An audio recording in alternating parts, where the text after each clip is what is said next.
مردی از سوار نیکان اوست که می آید، اینک او امید معنوی است. امید جان خوبی محکم فشار دادی.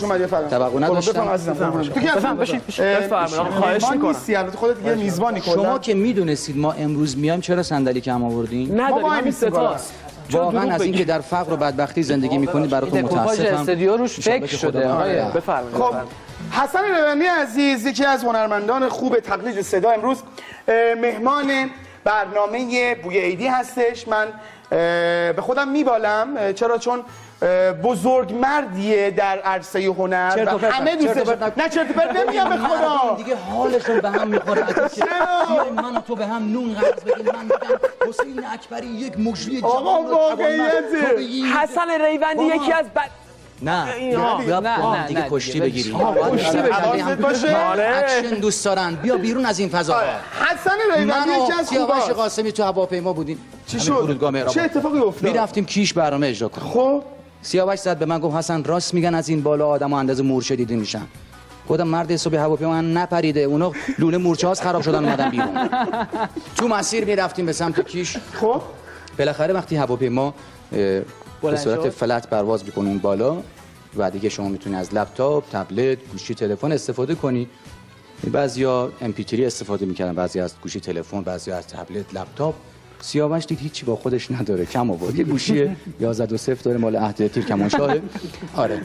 دیدم که هی داره با خودش کلنجار میره. گفتم سیاوش چیکار میکنی؟ نگو.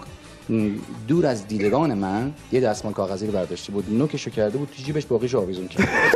چرا؟ گفتم سیاوش اون چیه آویزون عجیبه؟ که برای من فکس اومد. کلاس بذاره تو هواپیما واسه ما. ببین حسین واقعا ببین اینقدر پسر باحال زایه‌ای. تو مسیر داشتیم میرفتیم، این مثل که شب قبلش بد خوابیده بود، سرش میرفت تو شیشه. یه مهماندار مهربان و مؤدب اومد گفت آقای محترم اگه خوابتون میاد براتون بالش بیارم. گفت بالش نمیخوام، برام قصه ده. اینقدر آدم میتونه بی جنبه باشه. بلایی که سر بقیه دوستان آورده من همیشه یه روز میگم گفتم یه روز این اتفاق سر منم میفته. عزیز ما یعنی جدا همین شوخیایی که آقای ریوندی با بقیه مجریات گفتم یک روز من اینا کائنات اعتقاد داری به موج کائنات هر چی که انرژی برمیگرده. آره بیار بالا میکروفون بیار بالا که آره خوبه. بعد دقیقاً من این لحظه تو خوابم دیده بودم. من بدون تو احساس تنهایی میکردم. میگفت تنهایی واقعی یعنی آدم بره توی اتاق پرو یک لباس فروشی، روبرو آینه بیسته و با خودش بگه بهم میاد.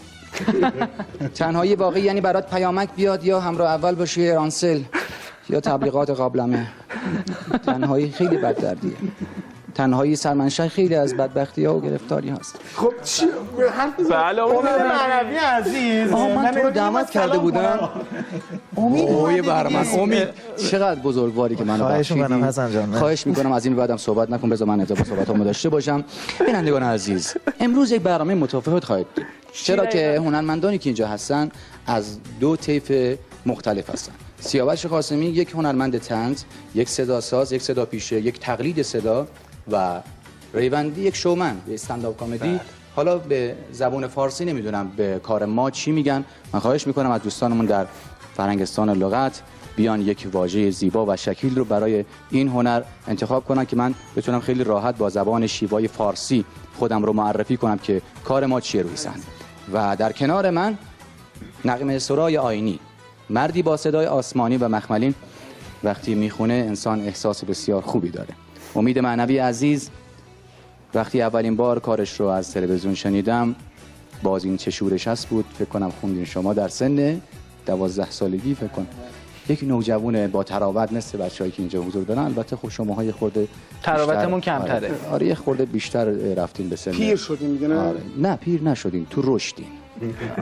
نه که بگه امید رشدشو کرده ها. ببین میگم عجیبه، یه گلدون میخری، یه گلدون میخری. امید اینو خیلی دقت کن، من دیگه میکروفونو میخوام ورداری من برم گفتم. یه گلدون میخری 200,000 تومان، 300,000 تومان، چون از بحث رشد صحبته. گلدون میخری 200,000 هر رو بهش میرسی، آب میدی بهش، کود میدی، جلو نور مناسب خورشید میذاری، اما در نهایت پژمرده میشه، خوش میشه. اون وقت پیازها گوشه انباری تو تاریکی و رطوبت تبدیل به درخچه میشن. این چه قانونی من نمیدونم. اما امید معنوی تو فضای مناسب رشد خوبی کرده و همچنان رو به رشد هست. امید جان شما و بیننده ها به جون خودم اگه زیاد حرف بزنی من میکروفون ازت میگیرم. بسم الله الرحمن الرحیم. تو همچو باد بهاری گره گشا می باش. بعد از سلام و ادب و احترام برای این با این مساج شروع کردم دوستان که واقعا استاد حسن ریوندی یا استاد حسن ریوندی هر دوتاش درسته. من پرسیدم اینشون هم گفتن که درست. تو همچون باد بهاری گره گشا می باش. من واقعا توی اجرای صحنه‌ای این هنرمند واقعا کم نظیر دیدم که این گره اخم و ابو